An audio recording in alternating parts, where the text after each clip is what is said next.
Bwana, tumefika hapa Mkolani, tumekuja kuzungumza na wadau wa klabu ya Yanga hapa, tuambie kuelekea mechi hii nini maoni yao. Tunaanza hapa na mzee, habari yako? Mimi si jambo, habari za kazi? Safi kabisa. Ndio. Jitambulishe kwa majina. Kwa majina mimi naitwa Doksazo. Niko katika tawi hili kama muasisi wa tawi.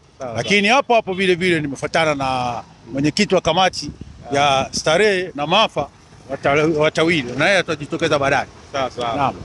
Naam. Kwanza tukufahamu pia kabla hatujaendelea na mzee hapa. Asante. Majina yangu mimi naitwa Velnice Peter Paul. Ni mwenyekiti starehe na maafa kwenye tawi la Yanga Mkolani Family 2020. Sawa. Pia ni nakaimu nafasi ya uhasibu kwa muda kwa sababu mhasibu wetu ana majukumu baadhi. Sawa. Pia tuseme ni kama msimamizi mkuu tu wa tawi kwa kila kitu ambacho kinatakiwa lazima nionekane mimi. Sawa. Bana, tunaanza na pana mzee, then tutarudi. Tuambie kuelekea mechi hii nini ambacho unakiona kwa upande wako? Ukweli ni kwamba Mwali kakimbia kwa muda mrefu sana. Tarehe 8 alikimbia.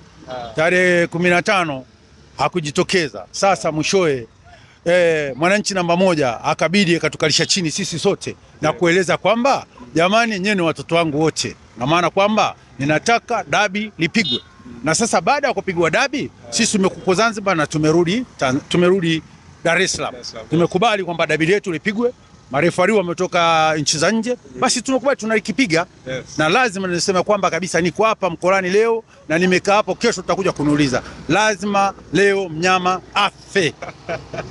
Kwa nini unasema lazima afe? Nina uhakika kwanza na jinsi ambavyo kikosi amepanga. Kocha amepanga kikosi ambacho ni kikubwa sana. Wachezaji wakubwa ambao defense ya Yanga sio rahisi kupita pale. Yuko Baka, yuko Dickson Job, yuko mtoto yuko Shedrack Boka pale nyuma. Sasa sidhani kwamba kuna forward ambayo inaweza kapita pale. Sawa. Kwa upande wako hapa, tuambie nini ambacho kinakupa matumaini ya kusema kwamba leo lazima Yanga amfunge Simba? Mimi kinachonipa matumaini cha kwanza kabisa, tumesajili vizuri sana. Nadhani kila mtu anaelewa hili swala.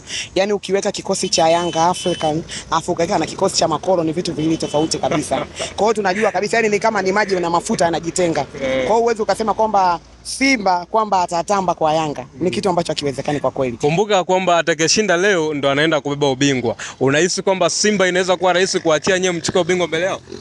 Yaani wagome kuachia, wakubali kuachia, ila watauachia tu ubingwa. Alafu tumetuma basi letu kule kutoka kanda ya Ziwa limeandikwa tumemfuata mai yetu kwa mara ya pili. Maana tulimfuata mai wetu kwa mara ya kwanza wakamkatalia.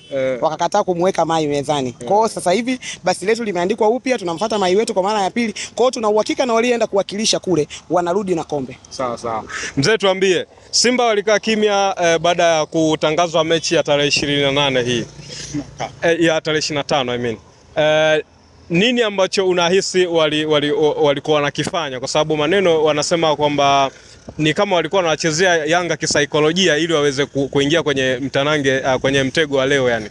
Hao wenzetu hao mikia hawana kitu chochote cha kuweza kutueleza, kwa sababu sisi tulikuwa kwa Zanzibar kule kwa muasisi namba moja wa timu ya Yanga Mama Fatuma Karume. Baada ya kuko kule tumefanya mchezo mzuri, tukaifunga timu moja ya Dodoma Jiji kule. Baada ya kurudi tumekuja sisi na meli, tulikuwa tumeshafanya mazoezi ya kutosha. Baada ya kula urojo wa kutosha, wale wamepata hofu ya kutoka kwanza. Mara ya kwanza walisema mabausa wa Yanga tumewazuia kwamba wasiingie uwanjani kufanya mazoezi. Leo hii sijui watasingizia nini, lakini ninachoshukuru ni kwamba lazima leo tukiwashe na kinawaka kweli.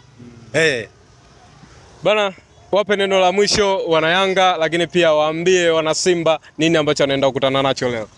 Yaani kiukweli kwa watu wa Yanga naomba niwaambie wavae jezi, wasimame kifua mbele, wapite barabarani, wajiamini kabisa.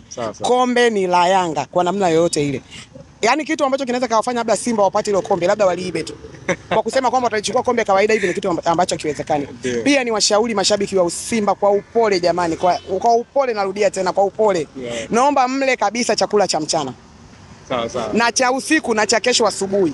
Kwa sababu unajua kabisa hamtapata appetite ya kupitisha chakula kiingie mdomoni. Kwa Yanga hii tunayoijua sisi, Yanga yetu ambayo ina kikosi kikubwa sana, hawatakatisha sehemu yoyote. Wale washibe waingie kulala. Wasije wakasema sikuambia. Kwa upande wako mzee, maliza.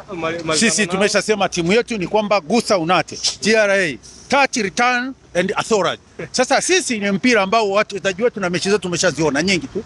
Tunapiga pasi moja, ya pili, ya tatu, ya nne, tunakusaka kwenda kupata goli. Yule Simba akipona leo labda ni draw. Lakini leo mimi nimeshaandaa basi kwa sababu ya kutembeza kombe Dar es Salaam, na hapa Mwanza, jiji la Mwanza lazima kombe lifike. Ndiyo, kwa sababu hili tawi ndio alilolifungua Mheshimiwa Engineer Harris ili tuweze tukaliweka kombe hili hapa na kulisherekea kama tulivyompokea Mheshimiwa Rais. Niko hapa na mwenyekiti wangu wa kamati. Tunasema gusa achia, twende kwao. Bwana, wana Yanga wanasema gusa achia, twende kwao. Kazi ipo. Tusubiri kile ambacho kitaenda kutokea kwenye dakika 90 za leo. Saa 11 kamili mtanange unaanza pale. Tukutane pale.